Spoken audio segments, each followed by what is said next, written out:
Est-ce que tu veux partager quelques mots sur le projet Interstellar avant de passer à mes questions, et d'aller en profondeur? Sachant, alors petite parenthèse, que nous sommes, alors quand je dis nous, c'est moi, l'équipe et nos investisseurs, investisseurs au sein d'Interstellar. C'est-à-dire qu'on a participé à votre, 1re levée de fonds en equity et donc on est actionnaire d'Interstellar. Est-ce que tu peux en parler 30 secondes? Bien sûr, bah, déjà merci à tous, à Ouais, toi et à tous les investisseurs d'avoir investi dans Intercellar. C'est important pour nous, d'être soutenus. mmh, C'est important pour nous, comme je le disais, de représenter aussi un projet français. Il y a cette oui, question souvent qui revient, c'est: «Est-ce que vous surtout pensez que la dans la France, crypto en plus, ouais, mmh. est-ce qu'on peut arriver à faire des projets qui tiennent la route?» Parce qu'en face, tu as la Silicon Valley et cetera. Et En nous, en tout restant cas, on voilà, franco-français, ouais, en plus. Ouais, ouais. on a cette place-là et donc merci aux gens de nous faire confiance, vraiment ça c'est un point qui est important. Rapidement pour présenter Intercellar, bah, pour faire la jonction avec ce que je disais avant, j'avais donc, ces amis qui étaient en Asie et cetera et j'ai commencé à travailler dans le vin et j'ai commencé à travailler sur l'Asie OK. et à l'époque, j'étais donc vendeur de grands crus, négociant, on appelle ça. Hem et je vais en Asie et j'ai un de mes importateurs, donc un de mes clients qui me dit: «Bah, je veux te présenter un de mes clients», donc un de ses clients à lui, parce que OK. nous on vend plutôt à des grossistes, qui est très riche, il faut que je te le présente et cetera et donc on va faire un dîner, avec ce mec-là. Je m'en souviendrai toute ma vie parce que c'est la première fois que j'ai bu du Pétrus. Pétrus qui est l'une des plus belles bouteilles On de s'en de de souvient vin au toujours. monde. Ouais. Ouais. Et bah, surtout que là, on l'a bu, cul sec, à l'asiatique, à la chinoise, Ah oui, donc oui, oui, parce Gambay. qu'effectivement, les asiatiques, c'est mal poli de prendre son temps. C'est Et oui, l'inverse. exactement, bah, et ils boivent au cours du repas. Alors, ils boivent aussi leur alcool de riz et cetera, Oui, mais oui. le vin, en général, ils le boivent assez rapidement. Donc, c'était, des culs secs et il y a eu une Pétrus, il y a eu plein d'autres très, très belles bouteilles.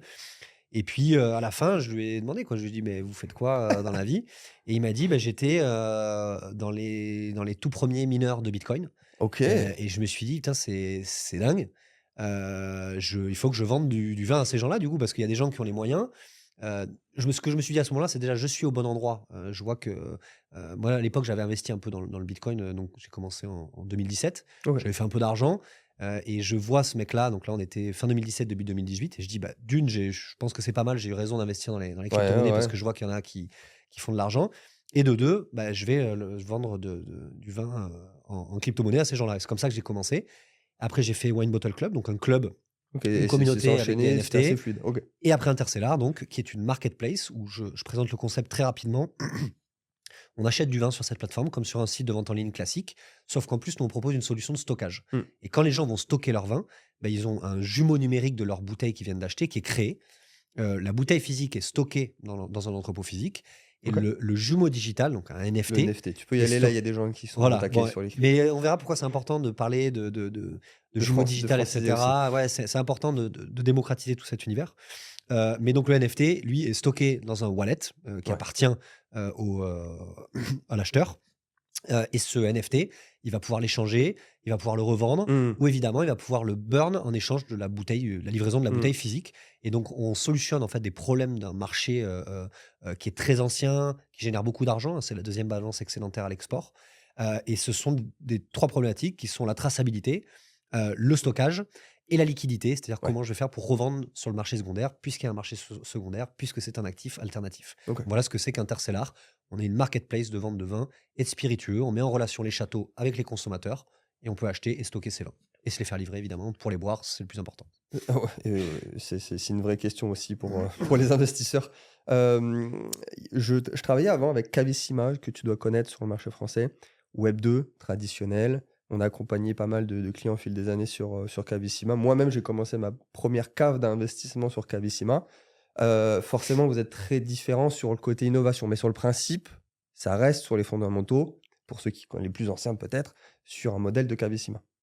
Tout à fait. Alors, moi, j'ai pour habitude de dire que ce qu'on propose avec Intercellar, avec la blockchain, c'est pas une révolution, c'est une évolution. Mmh, oui, L'investissement dans le vin, il a toujours existé, et des ouais, acteurs comme Cavissima, il y en a d'autres, hein, qui ont toujours, entrepris dans ce domaine-là, font les choses très bien.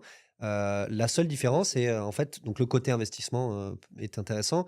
Le problème dans un investissement, c'est le marché secondaire, c'est la tout à fait. distribution. Comment je vais faire pour revendre?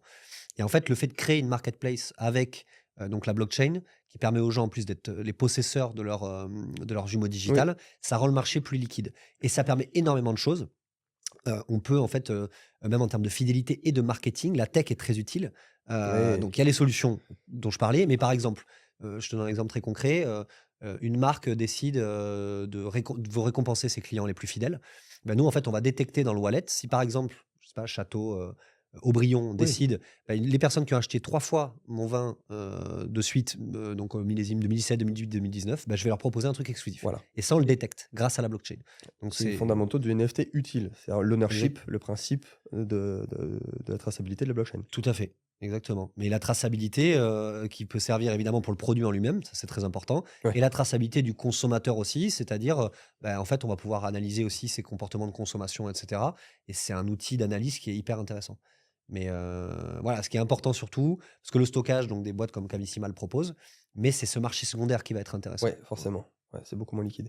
L'aspect durabilité aussi, non négligeable, parce que c'est un point qui avait beaucoup plu aux investisseurs, c'est que se dire que finalement on peut échanger, acheter, vendre vraiment la bouteille, tu vas échanger le NFT. Tout à La fait. bouteille, elle ne va pas bouger. Donc non seulement elle va être dans les meilleures conditions possibles pour sa durée de vie, et en plus sur l'aspect, bah, tu t'envoies pas la bouteille chez quelqu'un pour qu'il puisse la récupérer. Tout à fait, ouais, et en plus, on ne parle pas de l'empreinte carbone parce une Ouais. bouteille qui voyage partout, donc Oui, déjà, c'est elle peut horrible. s'abîmer et en Ouais, plus, les places, fortes des grands vins, c'est Londres, Hong Kong et il y a des bouteilles, moi, j'en ai déjà vu en tant que négociant, qui étaient stampées sur les caisses avec des ouais, inscriptions chinoises et cetera, qui revenaient à Londres et cetera, et donc empreinte carbone pourrie, la qualité du vin, ouais, les ça c'est spiritueux, c'est un peu aussi. moins le cas, c'est un peu moins fragile, mais quand même, mais oui, c'est sûr que c'est compliqué, ouais, c'est un désastre.